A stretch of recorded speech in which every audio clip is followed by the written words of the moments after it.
역사를 바꾼 가장 위험한 집단이 있었습니다. 겨우 12명으로 시작했는데 그들에게는 군대도 없었고 돈도 없었으며 권력도 전혀 없었죠. 그런데 이들이 로마 제국 전체를 뒤흔들어 놓았습니다. 비결이 뭐였을까요? 놀랍게도 대부분이 끔찍하게 죽어갔거든요. 거꾸로 십자가에 매달리고 살아있는 채로 껍질이 벗겨지고 끓어오르는 기름 속에 던져졌습니다. 그런데 더 이상한 건 한 명이 죽을 때마다 믿음의 신자들이 기하급수적으로 늘어났다는 겁니다. 피가 땅에 떨어질 때마다 새로운 교회가 세워졌고 고문이 심해질수록 메시지는 더 멀리 퍼져나갔죠. 그럼 지금부터 이 12명이 왜 그렇게 죽어갔는지, 그리고 그들의 죽음이 어떻게 세상을 완전히 뒤집어 놓았는지 하나씩 파헤쳐 보겠습니다.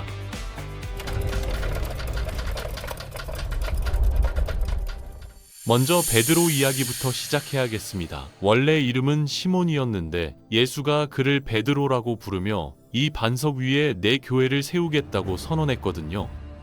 베드로는 당신은 그리스도시며 살아계신 하나님의 아들입니다라고 최초로 고백한 제자였고 물 위를 걸은 첫 번째 인물이기도 했습니다. 하지만 동시에 예수를 부인한 사람도 바로 베드로였죠. 예수가 체포되던 그날 밤 베드로는 멀리서 따라가다가 대제사장 뜰에서 불을 쬐며 3번이나 그 사람을 모른다고 부인했습니다. 달기 울자 베드로는 통곡했고 그 후 갈릴리 해변에서 예수를 다시 만났을 때 3번 나를 사랑하느냐는 질문을 받았습니다. 베드로가 3번 사랑합니다 라고 대답하자 예수는 내 양을 먹이라고 말하며 예언을 덧붙였죠.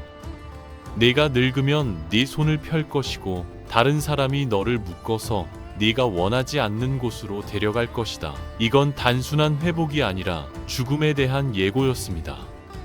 오순절 이후 베드로는 하루에 수천 명을 회심시키는 권능으로 복음을 전했고 병든 자를 고치고 죽은 자를 살렸으며 산헤드린 공회 앞에서도 두려움 없이 섰습니다. 그는 완벽한 사람은 아니었지만 용감했고 때가 되자 예루살렘을 떠나 로마로 향했습니다. 서기 64년 로마에서 대화제가 발생했고 네로 황제는 희생양이 필요했습니다. 그래서 그리스도인들을 지목하며 그들이 불을 질렀다고 주장했죠. 수백 명이 체포되어 끔찍한 방법으로 처형되었는데 어떤 이들은 동물 가죽에 쌓여 개들에게 찢겼고 어떤 이들은 산채로 불태워져서 네로의 정원을 밝히는 횃불이 되었습니다. 베드로도 그중 한 명이었고 십자가형을 선고받았을 때 마지막으로 간청했습니다. 저는 주님처럼 죽을 자격이 없습니다. 저를 거꾸로 십자가에 못 박으십시오. 그리하여 바티칸 언덕에 거꾸로 세워진 십자가에 베드로가 매달렸고 그는 그렇게 숨을 거두었습니다. 오늘날 바로 그 언덕 위에 성 베드로 대성당이 서 있고 로마가 지으려 했던 것이 오히려 기독교 신앙의 중심지가 되었습니다. 다음은 사도 바울입니다. 엄밀히 말하면 12사도 중 한 명은 아니지만 기독교 역사에서 가장 영향력 있는 인물이거든요. 원래 이름은 사울이었고 성경에 정통한 바리새인이자 로마 시민이었으며 예수의 제자들을 공개적으로 박해했습니다. 스데반이 돌에 맞아 죽을 때 그 옷을 지키며 지켜보던 사람이 바로 사울이었죠. 그는 집집마다 들어가 남녀를 강제로 붙잡아 감옥에 가뒀고 그것도 모자라 다마스쿠스까지 가서 그리스도인들을 사슬에 묶어 예루살렘으로 데려오겠다고 작정했습니다. 그런데 다마스쿠스로 가는 길에서 갑자기 강렬한 빛이 그를 덮쳤습니다. 사울은 눈이 멀고 땅에 쓰러졌고 위에서 우렁찬 음성이 들려왔죠. 사울아, 사울아, 어찌하여 나를 박해하느냐? 사울이 떨면서 당신은 누구십니까? 라고 묻자 그 음성이 대답했습니다. 나는 네가 박해하는 예수다. 그 순간 모든 것이 바뀌었고 사흘 동안 먹지도 마시지도 않았으며 눈은 아무것도 보지 못했지만 마음은 비로소 깨닫기 시작했습니다. 박해자 사울은 설교자 바울이 되었고 한때 교회를 파괴했던 사람이 교회를 세우기 시작했죠. 바울은 다른 어떤 사도보다 더 많이 여행했고 소아시아, 그리스, 시리아, 마케도니아, 이탈리아를 횡단하며 에베소, 데살로니가, 빌림보, 고린도, 로마 같은 전략적 도시에 교회를 세웠습니다. 회당, 시장, 감옥, 배, 허름한 집, 황궁 등 어디서든 복음을 전했고 루스트라에서는 돌에 맞아 죽을 뻔했으며 빌립보에서는 매질을 당했지만 결코 멈추지 않았죠. 로마로 가는 여정 중 바울은 죄수로 배에 태워졌는데 14일 동안 폭풍이 그들을 휘몰아쳤습니다. 그 혼란 속에서 바울은 여러분 가운데 아무도 죽지 않을 것입니다 라고 말했고, 실제로 배는 몰타섬 근처에서 좌초되었지만 인명피해는 전혀 없었습니다. 섬에서 바울이 나뭇가지를 모으다가 독사에게 물렸는데 사람들은 그가 곧 죽을 거라 예상했지만 바울은 뱀을 불길 속으로 던져놓고 아무 일 없었던 것처럼 계속 말했죠. 겨울이 지나자 바울은 로마에 도착했고, 비록 죄수 신분이었지만 감방에서 편지를 쓰고 간수들을 신앙으로 이끌었으며 왕들에게 복음을 전했습니다.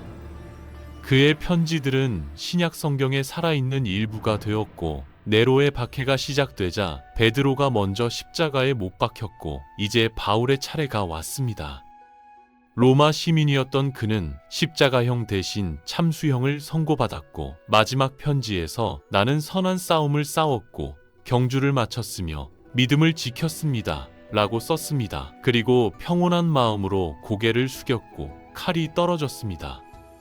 요한은 12사도 중 유일하게 순교하지 않은 인물입니다. 형 야고보와 함께 갈릴리 바다에서 그물을 고치던 중 예수의 부르심을 받았는데, 성경은 그를 예수께서 사랑하신 제자라고 여러 번 언급하거든요. 다른 제자들이 두려움에 떨며 도망칠 때 요한은 홀로 십자가 아래에 남아 있었고, 예수는 마지막 순간에 어머니를 그에게 맡겼죠. 그날 이후 요한은 마리아를 아들처럼 보살폈고 빈 무덤으로 달려간 첫 번째 제자였으며, 오순절날 불이 내려오자 예루살렘 거리로 나가 두려움 없이 예수가 하나님의 아들이심을 선포했습니다. 요한은 교회의 성장을 목격했고 특히 에베소에서 많은 교회의 영적 아버지가 되었습니다. 하지만 순교하지 않았다고 해서 고통을 겪지 않은 건 아니거든요. 요한은 그들 모두보다 오래 살았고 친구들이 하나둘씩 살해당하는 것을 지켜봐야 했으며 심지어 자신의 형제 야고보까지 죽임을 당했습니다. 그들은 요한마저 없애려 했지만 하나님께서는 언제나 그를 보호하셨죠. 요한은 체포되어 로마로 끌려갔고 도미티아누스 황제는 그를 끓는 기름이 담긴 가마솥에 던져 넣었습니다. 군중은 그가 비명을 지르고 녹아내릴 거라 예상했지만 요한은 비명도 지르지 않았고 죽지도 않았으며 심지어 불에 타지도 않았습니다. 마치 불이 전혀 닿지 않은 것처럼 가마솥에서 기어 나왔고, 로마인들은 그를 어떻게 해야 할지 몰라서 황량한 파트모스 섬으로 추방했습니다. 하지만 바로 그 섬에서 요한은 인간의 눈으로 본 적 없는 환상을 보게 되었죠. 어느 날 기도하던 중 하늘을 가르는 나팔 소리 같은 음성을 들었고, 갑자기 하늘이 열리고 예수를 보았는데 불과 같았고 영광스럽고 영원하셨습니다. 요한은 땅에 쓰러졌지만 예수께서 그의 어깨에 손을 얹고 두려워하지 마라, 나는 살아있는 자다라고 말씀하셨고, 하나님께서는 인류의 최종 운명을 계시하시고 모든 환상을 기록하라고 지시하셨습니다. 요한은 7교회에 보내는 편지, 어린 양의 보좌, 봉인된 두루마리, 나팔소리, 심판, 새 예루살렘 등 모든 환상을 기록했고, 그렇게 제국의 가장 잊혀진 섬에서 성경의 마지막 책인 요한계시록을 완성했습니다. 도미티아누스 황제가 죽은 후 요한은 에베소로 돌아왔고 그리스도인들은 눈물과 기쁨으로 그를 맞이했죠. 그는 끊임없이 가르치고 권면하며 교회를 굳건히 했고, 신자들과 함께 모일 때마다 하나님을 사랑하십시오, 형제 자매를 사랑하십시오 라는 말을 반복했습니다. 어느 날 제자 중 한 명이 왜 항상 그 말씀만 하십니까? 라고 물었고 요한은 미소 지으며 대답했습니다. 그것은 주님의 명령이기 때문이다. 너희가 그대로 행하기만 하면 충분할 것이다. 며칠이 몇 주로, 몇 주가 몇 달로 흘렀고 거의 100세에 가까운 요한은 마지막으로 눈을 감았습니다. 그리스도를 목격한 마지막 증인은 에베소에서 평화롭게 세상을 떠났고 12사도 중 유일하게 노환으로 생을 마감했습니다. 야고보는 12사도 중 처음으로 순교한 인물이자 요한의 형제였습니다. 갈릴리의 어부였던 그는 예수의 음성을 듣고 배와 아버지를 버리고 따라 나섰고 예수의 핵심 측근이 되어 산에서 변모하는 예수를 목격했죠. 오순절 이후 성령의 불이 그에게 임했고 야고보는 예루살렘 전역에 왕이 부활했다고 외쳤습니다. 헤롯 아그리파가 종교 지도자들의 환심을 사려 했고 야고보에게서 완벽한 표적을 발견했거든요. 야고보는 아무런 경고도 없이 체포되었고 공정한 재판도 없이 칼에 의한 사형을 선고받았습니다. 그런데 처형 전날 밤 야고보를 호위하던 병사가 깊은 감동을 받아 그의 곁에 무릎을 꿇고 그리스도를 영접하며 함께 죽기를 간청했죠. 그리하여 새벽녘에 두 사람은 성 밖으로 끌려나갔고 칼이 그들의 목에 떨어졌습니다. 전설에 따르면 그의 제자들이 시신을 수습하여 오늘날 스페인 북부 해안까지 운반해 매장했고 800년 후 그의 무덤이 발견되면서 산티아고 순례길이 탄생했습니다. 도마는 의심하는 사도로 영원히 기억될 인물입니다. 부활 후 다른 제자들이 예수를 보았다고 말했을 때 도마는 내가 그의 손에 있는 못자국을 보고 내 손가락을 넣어보지 않으면 믿지 않겠습니다 라고 말했거든요. 8일 후에 예수께서 다시 나타나셨고 손을 내밀며 네 손가락을 여기에 넣어보아라. 의심하지 말고 믿어라고 말했습니다. 그러자 도마는 마음이 산산이 조각나 무릎을 꿇었고 그 순간부터 다시는 의심하지 않았죠. 오순절 이후 도마는 가장 먼 곳까지 여행한 사람들 중 한 명이었고 다른 이들이 소아시아나 유럽에서 복음을 전파하는 동안 그는 동쪽으로 향하여 페르시아를 거쳐 인도에 이르렀습니다. 지금의 첸나이에 해당하는 그곳에서 기독교 공동체를 세웠고 의심했던 사도가 복음을 가장 먼 곳까지 전한 사람이 되었죠. 하지만 이방 땅에서 그리스도를 전파하는 것은 위험했습니다. 지역 종교 지도자들은 그를 감시하고 위협했으며 어느 날 도마가 거룩한 언덕에서 기도하고 있을 때 갑자기 그를 에워싸고 분노에 차 여러 개의 창으로 찔렀습니다. 그의 몸은 땅에 쓰러졌고 그의 피는 복음의 메시지를 뿌렸던 바로 그 땅을 적셨습니다. 안드레는 베드로의 형제로 조용하지만 지칠 줄 모르는 선교사였습니다. 예수를 가장 먼저 발견한 사람 중 하나였는데 원래 세례 요한의 제자였거든요. 요한이 보라 하나님의 어린 양이시다 라고 말하자 즉시 예수를 따라 나섰고 형 베드로를 찾아가 우리가 메시아를 만났다고 외쳤습니다. 오순절 이후 안드레는 아무도 가고 싶어 하지 않는 곳으로 향했고 소아시아를 거쳐 그리스 파트라스까지 가서 복음을 전했습니다. 이게 총독의 분노를 샀고 안드레가 일으킨 개종 때문에 화가 난 총독은 그를 체포하고 십자가형에 처했죠. 십자가를 세울 때 안드레는 미소를 지으며 말했습니다. 수년간 이 순간을 기다려왔습니다. 십자가가 부끄럽지 않습니다. 단 하나의 소원은 예수님처럼 십자가에 못 박히지 않는 것이었고 그래서 X자 모양의 십자가가 준비되었습니다. 안드레는 이틀 동안 십자가에 매달린 채 설교했고 그의 목소리는 끊임없이 그리스도를 선포했죠. 군중들은 경외심에 가득 차 그의 말을 들었고 사흘째 되는 날 그의 목소리는 멈추고 눈은 감겼으며 그의 영혼은 영광 가운데로 영접되었습니다. 바르톨로메오는 나다나엘이라고도 불렸는데 예수를 만나기 전에는 율법을 공부하는 성실한 유대인이었지만 회의적이고 쉽게 감동받지 않는 사람이었습니다. 메시아가 나사렛에서 온다는 이야기를 듣자마자 나사렛이라니? 거기서 무슨 좋은 게 나올 수 있겠어? 라고 반응했죠. 그러던 어느 날 친구 빌립이 그를 예수님께 소개했고 나다나엘이 말을 꺼내기도 전에 예수님께서 보라, 진실로 거짓이 없는 이스라엘 사람이다라고 말씀하셨습니다. 놀라서 어떻게 저를 아십니까? 라고 묻자 예수님께서 빌립이 너를 부르기 전에 네가 무화과 나무 아래에 있을 때 내가 너를 보았다고 대답하셨습니다. 그날 이후로 바르톨로메오는 예수님 곁을 떠나지 않았고 부활 후 사도들이 온 세상에 복음을 전하러 파견되었을 때 미지의 땅으로 떠났습니다. 아라비아, 페르시아, 인도, 메소포타미아를 거쳐 마침내 오늘날의 아르메니아 지역에 이르렀고 그곳에서 이방신들을 숭배하던 사람들에게 그리스도의 메시지를 전했습니다. 왕족을 포함한 많은 사람들을 개종시켰지만 이것이 그의 운명을 결정지었죠. 이교도 사제들은 그를 종교적 반란죄로 고발했고 그들은 그를 완전히 없애버리고 그의 유산을 지워버리려 했습니다.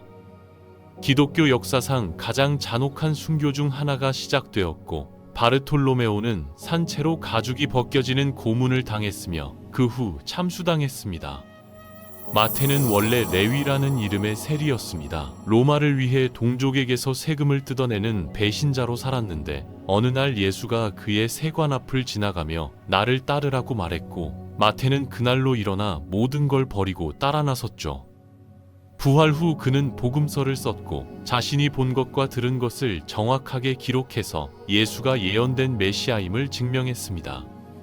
하지만 마태는 단순히 글만 쓴 게 아니라 직접 복음을 전하러 다녔고 에티오피아, 페르시아, 아프리카 여러 지역을 돌아다니며 복음을 전했습니다. 그러다 에티오피아의 나다바르라는 도시에서 미사를 집전하던 중 종교 지도자들에게 포위당했고 어떤 기록은 돌에 맞아 죽었다고 하고 어떤 기록은 성찬식 중에 칼에 찔려 죽었다고 합니다. 빌립의 삶은 갈릴리 북부의 한 어촌 마을에서 예수님을 만난 날 완전히 바뀌었습니다. 예수님께서 나를 따르라고 말씀하셨고 마음이 불타오른 빌립은 친구 나다나엘을 찾아가 와서 보라고 말했죠.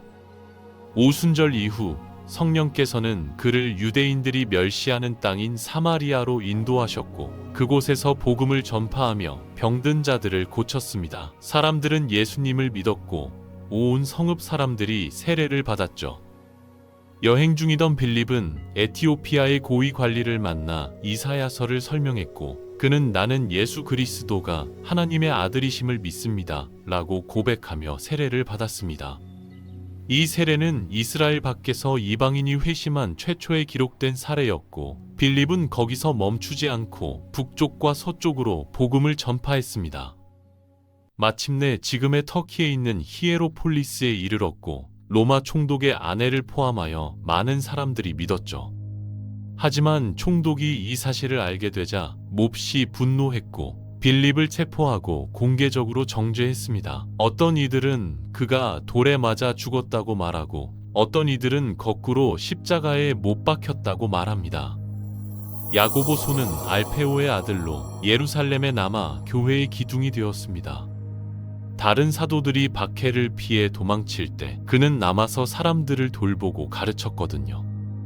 종교 지도자들이 그를 성전 꼭대기로 끌고 가서 모든 사람 앞에서 예수를 부인하라고 강요했지만 야고보는 오히려 큰 소리로 외쳤습니다. 인자 예수께서 하나님 오른편에 앉아 계시며 영광 중에 다시 오실 겁니다.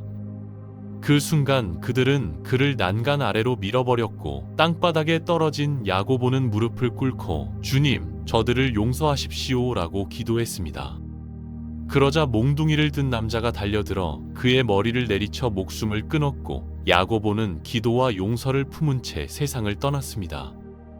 유다 타데오와 열심당원 시몬은 함께 동쪽으로 향했습니다. 유다는 배신자로 오해받지 않기 위해 타데오라는 이름을 택했고 시몬은 원래 로마의 압제에서 이스라엘을 무력으로 해방시키겠다는 꿈을 꾸던 저항단체에 속해 있었죠.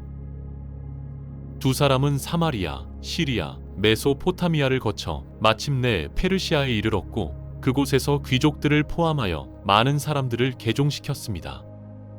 이교도 제사장들은 그들을 선동가로 몰아 당국 앞에 끌고 갔고 두 사람은 함께 순교를 맞이했습니다.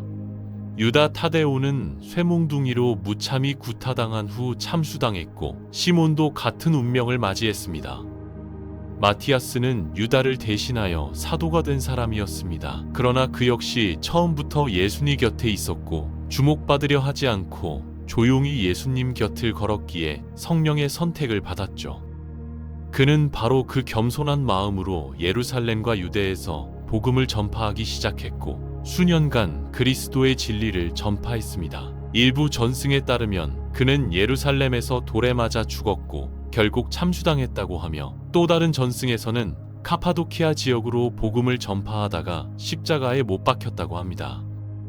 이렇게 12명의 사도는 하나씩 쓰러졌지만 그들의 피는 헛되지 않았습니다. 한 명이 죽을 때마다 수천 명이 믿음을 가졌고, 칼이 떨어질 때마다 교회가 세워졌으며, 고문이 심해질수록 복음은 더 멀리 퍼져나갔죠.